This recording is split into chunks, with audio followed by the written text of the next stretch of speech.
has flown into combat from South Africa to southern Iraq. Yet its greatest challenge is obsolescence.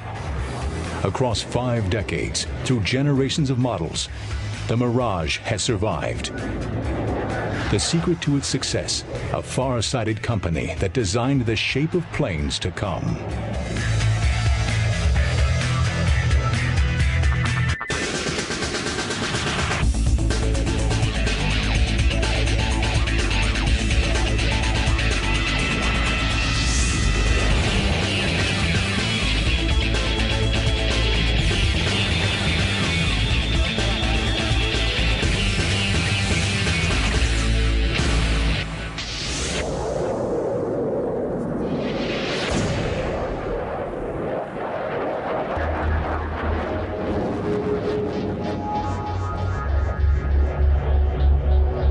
For over half a century, the name Dassault Aviation has been synonymous with French combat aircraft.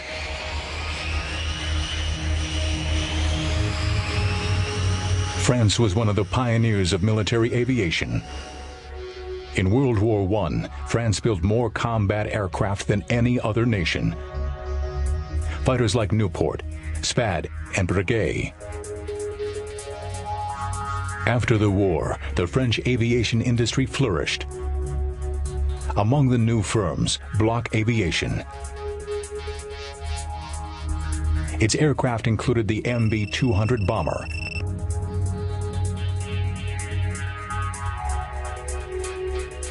and the radial-engined MB-150 series of fighters. When France fell in 1940, the brother of the head of Bloch Aviation joined the French resistance. After the war, Marcel Bloch renamed his company after his brother's resistance code name. And so Dassault Aviation was born, and pivotal in ushering France into the jet age. In 1947, Dassault began work on the first generation of French jet fighters, the Ouragan or Hurricane, which entered service in 1952.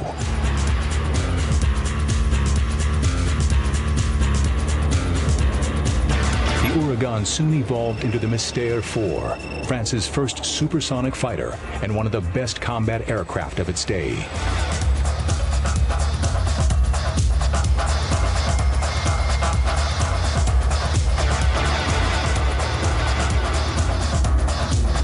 Powered by a Verdun jet engine, the Mystère 4 could reach speeds of 696 miles per hour and was heavily armed with 30mm cannons. Like all Dassault designs, it had a long service life and helped spawn other superior aircraft.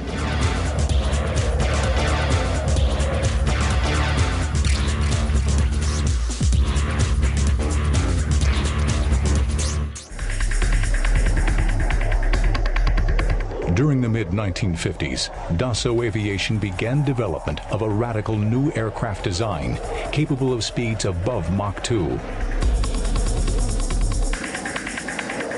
The new fighter used a delta wing configuration, a shape that would become a trademark of Dassault fighters in the decades to come.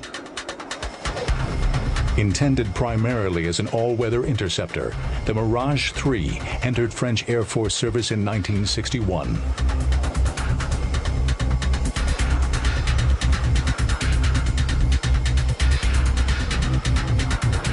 Powered by the Snecma turbojet engine, the Mirage could achieve speeds of over 1,600 miles per hour. With more than 1,400 produced, the Mirage served for many years in France, as well as other foreign air forces.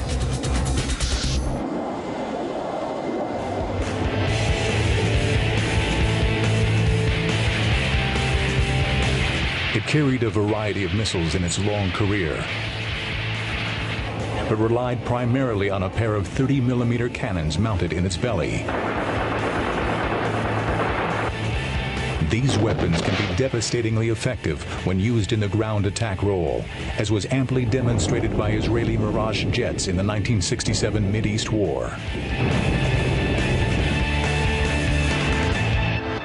Je crois que tous les avions ont une histoire, et un certain nombre d'avions dans le monde ont eu une histoire. Le Mirage est un de ces avions qui a été extrêmement porté par un événement particulier qui a été la guerre des 6 jours en Israël et qui a rendu tout d'un coup cet avion extrêmement populaire à travers le monde et qui en a fait un symbole d'avion manœuvrant, performant, et puis c'était un symbole de la technologie française. The Mirage 3 became the template for a much larger delta-wing aircraft, the Mirage 4 bomber. Though similar in shape, the twin-engine Mirage 4 was a large, supersonic strike aircraft designed foremost to deliver strategic nuclear weapons.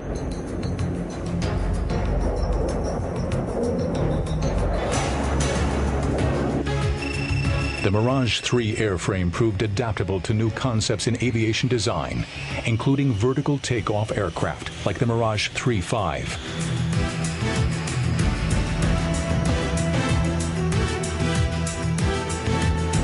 While it could exceed Mach 2, the Mirage 3.5 lacked the range to make it a practical combat aircraft.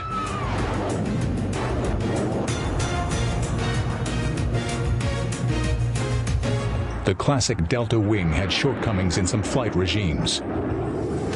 And so in the late 1960s, Dassault began experimenting with a variety of wing configurations. This led to the highly successful Mirage F1 series of fighters, marked by conventional swept wings and a standard tail surface. The Mirage F1 marked a breakthrough in Dassault fighter designs, with a performance markedly superior to previous models. A multi-role aircraft, the F1 offered double the range of the Mirage 3 and excellent maneuverability.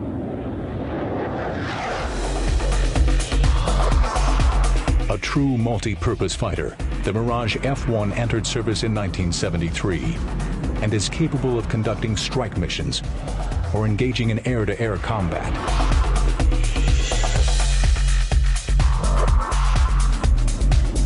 The Mirage F1 can also be adapted to the naval strike mission, armed with the famous Exocet anti-ship missile.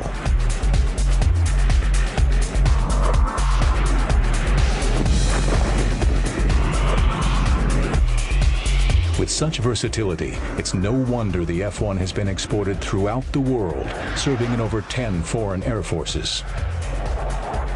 Yet the Mirage's shape was about to return to its roots, thanks to a radical breakthrough in technology.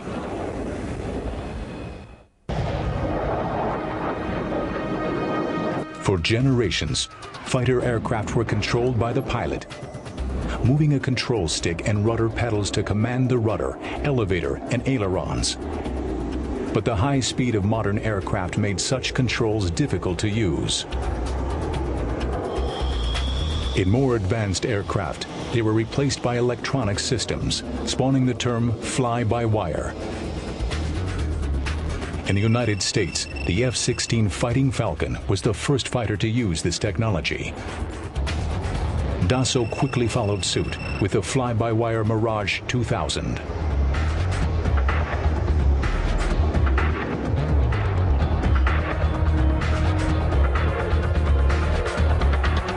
Et dans ce domaine, Dassault a été véritablement un constructeur en avance sur son temps sur les commandes de vol.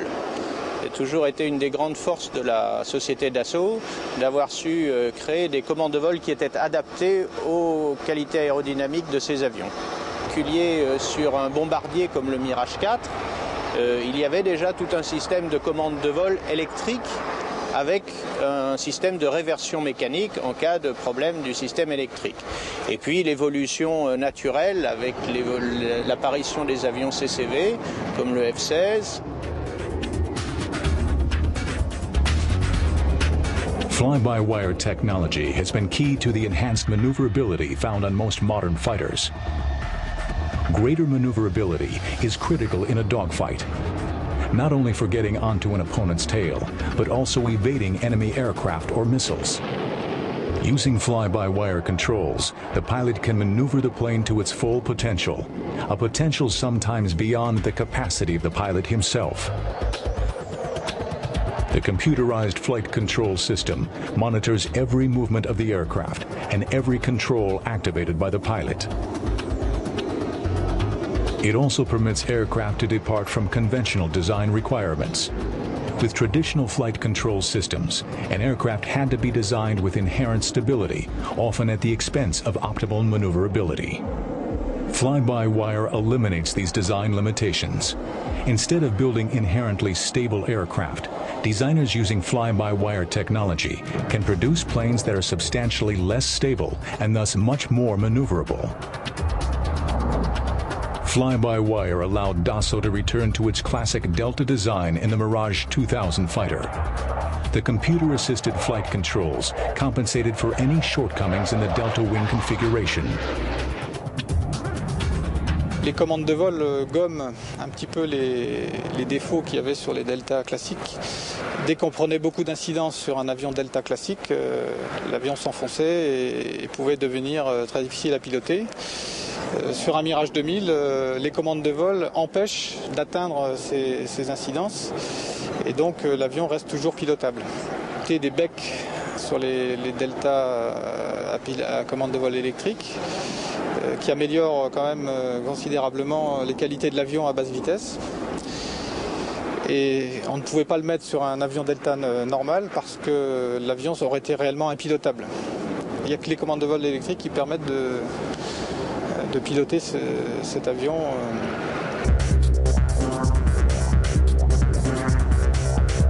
The Mirage 2000 pilot could fly the aircraft to the very limits of its maneuvering envelope without fear of entering into an unrecoverable position.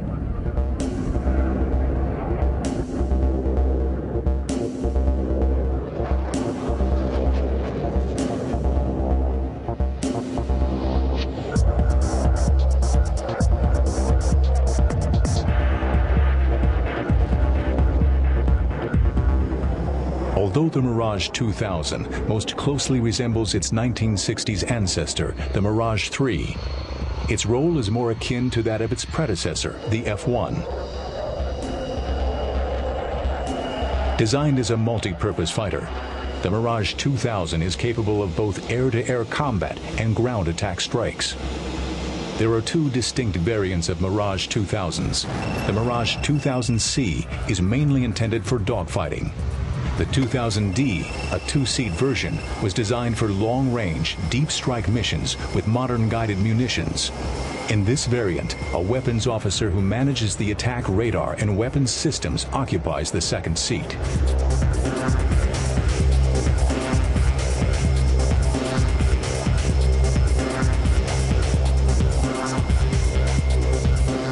Guided munitions are crucial to the success of modern strike fighters.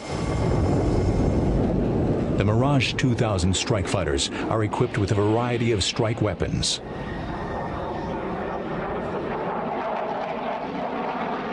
During the 1991 Gulf War, French aircraft used the laser-guided AS-30L missile to devastate hardened Iraqi aircraft shelters, sometimes guiding the bomb right through open doors.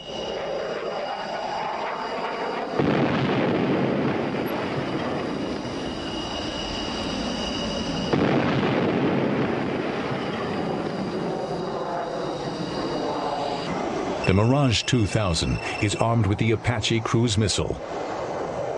The stealthy Apache is a standoff weapon, launched more than 80 miles from its target to avoid exposing the Mirage to enemy air defenses. The Apache flies into enemy territory and delivers its submunitions against the target. These can include specialized munitions for attacking massed tank formations or disabling airfields and runways. Unlike its striker cousin, the Mirage 2000C is mainly intended for the classic interceptor mission of engaging enemy aircraft.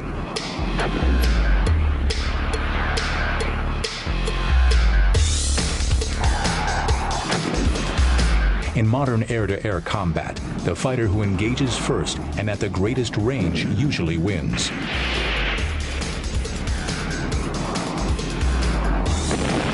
Vital to spotting and engaging the enemy first is the aircraft's radar.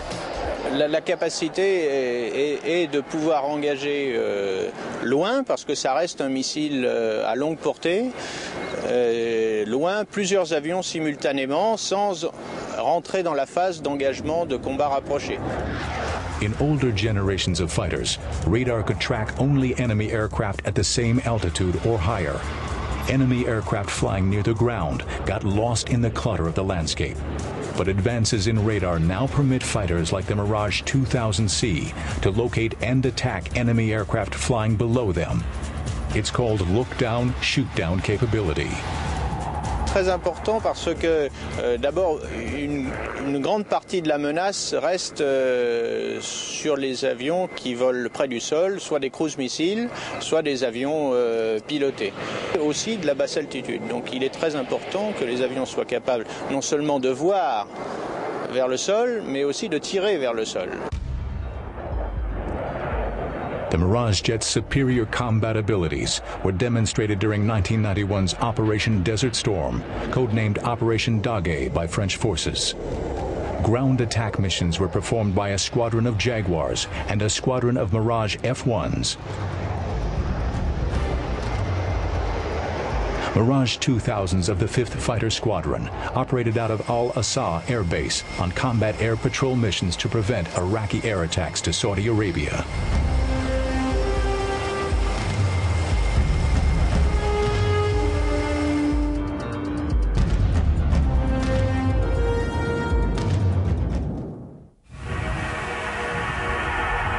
Widely exported, Mirage jets have seen combat around the globe. The Mirage 3 was made famous by the Israeli Air Force in the 1967 Mideast War. The Mirage was later improved in Israel and evolved into the Kafir fighter. The South African Air Force also used Mirages extensively in combat, flying the Mirage 3 and F-1. The Mirage F-1 fitted our role that we saw for the future of the Air Force, in that it has both roles, air-to-air as well as air-to-ground strike. Mirage F-1 has seen combat in southern Angola as well as other areas in Africa. We have flown over 1,800 combat missions in both the air-to-ground as well as the air-to-air role. The missions were mainly in the air-to-air role interception as well as combat air patrols, and in the air-to-ground role mainly strike and interdiction roles. During the fighting over Angola, Mirage F-1s were confronted with a wide array of advanced Soviet-made radar-guided missiles. But these formidable defenses were evaded by flying in under the radar. For us, in order to survive, we had to fly at very low level, and that was anything from 20 to 50 feet, depending on the nature of the terrain. And this was done to dodge the radar systems and also to get the surprise on our side. The enemy aircraft that we encountered were basically MiG-21s, MiG-23s and Su-22s was the other type that we encountered. We didn't lose any aircraft in combat, whereas the enemy lost 2 MiG-21s, and there was unconfirmed reports of other aircraft lost by them as well. To bolster their forces, South Africa's Air Force decided to improve their older Mirage 3s. The result, a modernized variant called the Cheetah. We decided to update the whole Mirage 3 fleet with new avionics, a new sighting system and a nav weapon system. As far as combat is concerned, the changes in the Cheetah compared to the Mirage 3, it made the aircraft a little bit more maneuverable.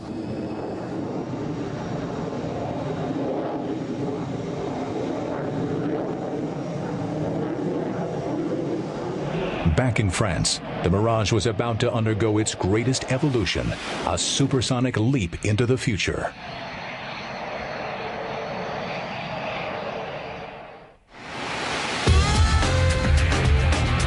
By the late 1990s, the French wanted a next-generation fighter jet. They found it in the stealthy Rafale. The Rafale began development in the early 1980s as a technology test platform. The Rafale A tested the flight envelope possible with new fly-by-wire controls. Two other key attributes were also explored: supercruise and stealth. Conventional jet fighters attain their high speeds by igniting their afterburners. But they pay a high price: heavy fuel consumption, which reduces the aircraft's combat range. New jet engines and a new airframe design promise supersonic flight without the use of afterburners. This is called supercruise. In 1991, the first product of this test program, the Rafale C, made its maiden flight. Though it shares the classic Delta design of the Mirage family, the Rafale has a sleek, blended body. Its design was selected to reduce the plane's radar signature and so approach invisibility to enemy radar. Full stealth capability requires an airframe that would compromise an aircraft's maneuverability. The Rafale was designed to incorporate as many stealth features as possible without adversely affecting its performance as a fighter.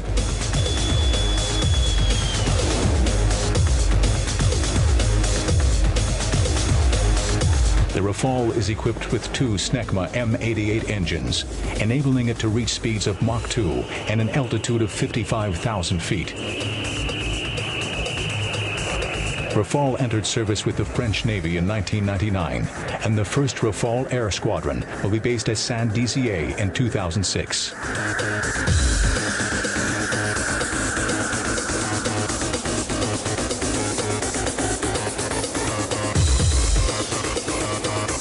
With its Delta Canard configuration and ability to perform air superiority, interceptor, recon, and ground attack maneuvers on a single mission, the Rafale will carry on Dassau's tradition of aerodynamic excellence.